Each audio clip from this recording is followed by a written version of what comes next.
health. And today, really, I want to talk about male pattern baldness. Okay, so your dad may have lost his hair, your uncle may have lost his hair, your brother may have lost your hair, you may have lost your hair, or you may be trying to prevent it.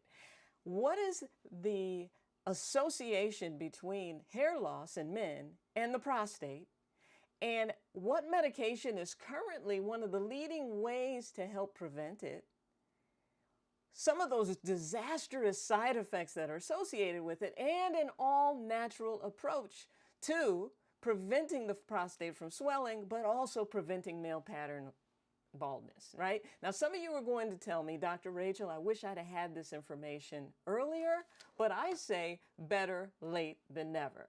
So when we think about male pattern baldness, and maybe you're losing your hair, you're starting to lose it in the top or you're starting to lose it in the back. Really what we're looking at is something called dihydrotestosterone, or DHT. Now, when our body makes testosterone, the cool thing about it is that testosterone has a few options once it's present, right? And in some gentlemen and even women, some of that testosterone preferentially turns into something called DHT. Now, I'll go into the mechanism of how that happens because I want you to understand it in order to understand how you can prevent it and how you can stop it and some natural approaches to it as opposed to taking some medication for it, right? So the other thing that DHT is responsible for is an enlarged prostate. So generally speaking, when I have a guy who comes in and he's talking to me about ED, or maybe it sounds like he has prostate issues, I'm always looking at the hair. Or if I can't see him, I'm asking about baldness. Or if he's bald, I'm asking, how long have you been bald? Because what we find is there's a little bit of a correlation between hair loss and that swollen prostate, right? So let's talk a little bit about the mechanism and how that happens. So your testicles make testosterone. Woohoo! The majority of them is made from their testicles and not the adrenals. So once we get the testosterone, what happens to some of that testosterone is it's actually converted into something called DHT. Now we got the muscle there because DHT is actually a stronger, more androgenic type of testosterone. So you're thinking, oh, that's great because that DHT can help you build muscle quicker. That's why sometimes you see these bodybuilders who are taking tons of testosterone. They may be built up down here, but they've lost their hair, right? Because all of that testosterone sometimes turns into DHT. So DHT helps you grow muscles, but it annihilates the hair follicle and eventually makes the hair follicle thin out so much that it falls out and dies. Right? Now we look at that a little further when we're talking about prostate. DHT actually has a similar effect on prostate. Doesn't make it shrivel up and die, but what it actually does is it allows for more binding to the androgen receptor, which then can cause a proliferation or a spreading out or a swelling of the cells within the prostate. Right? So none of that is what you want, right? That's oftentimes why when you start taking testosterone, in some people we start to see a swelling of the prostate because what's happening is more of that testosterone, instead of staying free and happy to be used, it actually can be converted into DHT and end up causing some issues. So let's kind of talk a little bit about how one of the most popular ways in our country to deal with it, something called Proscar or Propecia. You know, like if you subscribe to one of these ads that you see online or on your television, you might have even ordered some. You might be taking some because you're thinking, wow, let me prevent this hair loss. But let me tell you something. I have more trouble trying to help guys heal from Finasteride or Proscar or Propecia, what it does to their sex drive and their ED, than anything else. So I honestly feel as though we have to have other options. So Finasteride has been used for years. You may even have prostate issues, and you may look at your prostate medicine, and this might be one of the ones that the doctor puts you on. Well, it's used to treat male pattern baldness and benign prostatic hypertrophy, or BPH. And what it's doing is it's actually inhibiting something called the 5-alpha reductase. And 5-alpha reductase is what takes testosterone to DHT. But it sounds great in theory, But let's talk about some of these serious side effects that are associated with it. These are so serious that I see them regularly. A lot of times with medication side effects, you don't really see them as often. But these are the ones that pop up consistently. Low sex drive, ED, ejaculatory disorders, nipple discharge, breast growth. I mean, there's some nausea and things associated with it too, but these are the serious side effects. So what I want you to do is really start to understand what's happening when we have male pattern baldness, what's happening, what's fueling prostatic enlargement, so that you can understand some of the supplements that are useful for them. And particularly today, we're talking about the one that in Austria and Germany is kind of the first line for male pattern baldness. They're using it as the first line for BPH, because what's happening is as your testicles are making testosterone, right? The testosterone is going into the cells of the prostate, and 5-alpha reductase right here is actually causing it to change into DHT, right? So that's the first thing. Then what's happening is you are going to see this androgen receptor over here to the side. And what's happening with the androgen receptor is that now what's happening is those cells are binding DHT more readily, right? And that's not something that we want to do. Then we take it one step further, and it's causing, that same DHT is actually causing the prostate cells to proliferate and grow and expand in numbers. So something called saw palmetto, which is kind of one of those number ones, when you look at, we go into any grocery store or any drugstore and you look at prostate support medicine, or you look at vitamins for hair loss, this is going to be the top thing that you see there. It's called saw palmetto. Now, saw palmetto is taken from a palm tree, right? And it's saw palmetto extract. They're actually using these berries to do it. Now, what we're actually using saw palmetto for is, saw palmetto is actually taking, and it's going to take these 5-alpha reductase, and it's going to inhibit it, right? So that's the first site it's going to work. Then it's going to actually work at the receptor, and it's going to make it so that it's not binding as much to the receptor, so that it's not causing the prostate cells to grow and expand. Then it's going to take it one step further with the prostate, and we're going to get into what it's going to do with the hair, and it's going to decrease inflammation. And it's going to take it one step further, and it's going to be an anti-proliferative agent, right? This is saw palmetto. So it's basically a 5-alpha reductase inhibitor, just like Finasteride, just like Proscar and Propecia, but it's working. It doesn't have all these side effects, right? It doesn't have all these sexual side effects. So let's talk about what it's doing when we're talking about male pattern baldness, right? So when you see the DHT working on the hair follicles, basically causing the hair follicles to shrink and fall out, you can get started on something like saw palmetto, and basically what it's going to do is it's actually going to stop this process right here by blocking that 5-alpha reductase that we're talking about right here, right? So there's no reason that you should have to go straight to Propecia or straight to Proscar. There's no reason really for you to have to be on these things when there are all natural ways to approach this. Now, I'm going to say this. Not all supplements are created equally.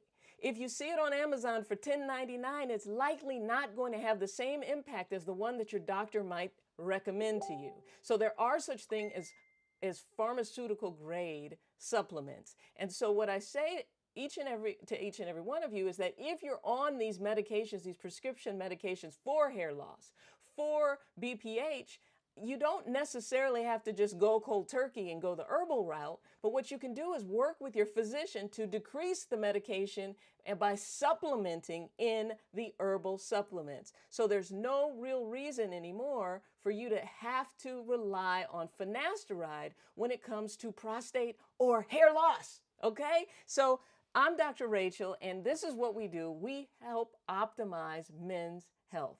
And really, honestly, I think that you get the best outcomes with help when you know all of the options, when you know your options and you can make an educated decision, and you and your doctor can work together to figure out what's right for you, right? Now, we have saw palmetto creams that people can rub on their head and their scalps. We have saw palmetto supplements that you can actually take, but honestly, one of the hardest things as a physician and a sexologist to treat is post-finasteride syndrome. And that's the ED, the ejaculatory issues, the low sex drive, and all of the stuff that comes with it. All right? So I'm so excited to hear your questions. So drop your questions below so I can get to them. If you want to take an all-natural approach to your erectile function, go ahead and check out my bundle at DrRachaelInstitute.com/bundle. And honestly, when it comes to your health, you have to know that you have options and that there's always another way of doing it. Okay? So, here we go. Now that I've gotten through that part, now I can take some of your questions, right? All right, so let me see here.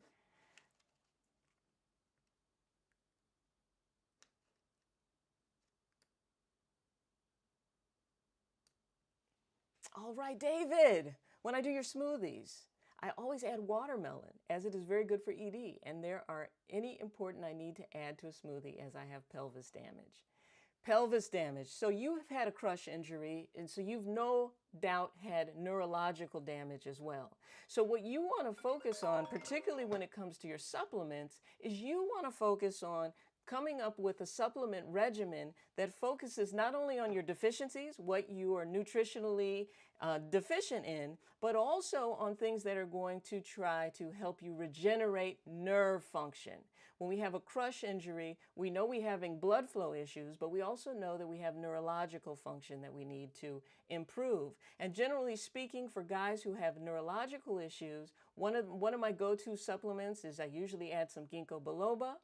I'm also targeting neurological function by using a whole host of essential fatty acids that are necessary to help repair nerve function. So I think for you, those are the two things that you need to work on, and you also need to work on regenerating the tissue, right? You need to come up with a really good pumping regimen, and on top of the pumping regimen, once you've gotten your groove with that, and you've done that for a few months, and you're using your smoothie recipes accordingly, then you want to start to think about shockwave therapy, or maybe even PRP.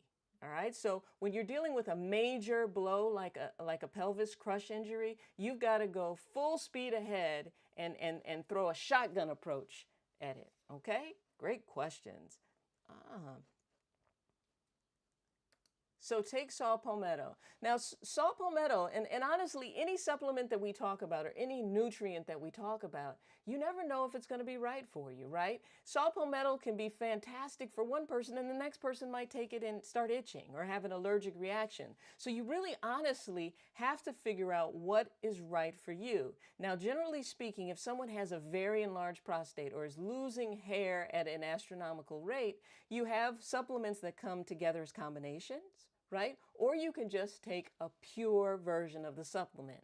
What I advocate with saw palmetto for a lot of people is to go straight on saw palmetto and try that first. And then you can add the combination ones in there because you know you're not having any adverse events or problems with saw palmetto.